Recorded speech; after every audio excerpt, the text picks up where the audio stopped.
It's now being reported, perhaps not surprisingly, that Donald Trump massively overstated the damage that his recent strikes against those 3 Iranian nuclear facilities actually did.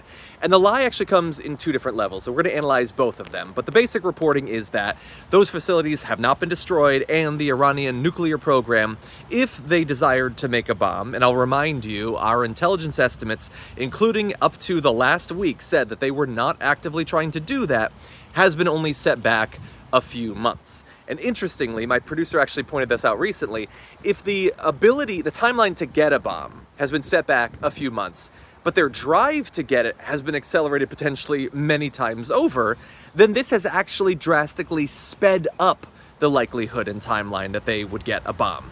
And so I said there were 2 levels of the lies. Let's briefly talk about that. So Donald Trump, when he said immediately after the strikes that he had obliterated those facilities, did not lie in the way that he normally does. He didn't know that it had failed and was saying that it was true. To be clear, he had no idea.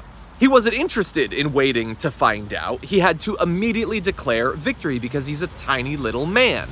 Now, when this reporting comes out that I'm talking about right here, and Carolyn Leavitt, the spokesperson, is reached out for comment, and she says, no, the report's not true. We did destroy the facilities.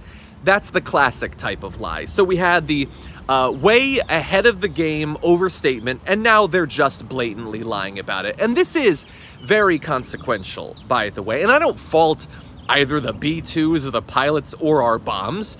It was always going to be a risky thing to try to take these out, even if you make the decision to do so.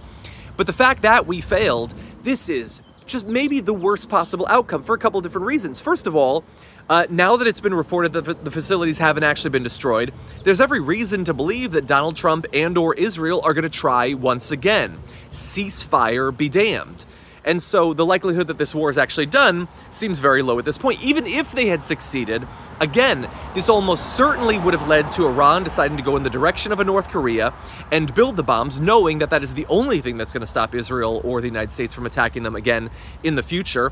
And now we know they still have the material. They moved it out of the sites before the strike, and apparently they still have the sites themselves. Only the entrances have been caved in, and perhaps the electricity has been disrupted, but there's nothing stopping them from digging in and starting the use of those facilities again.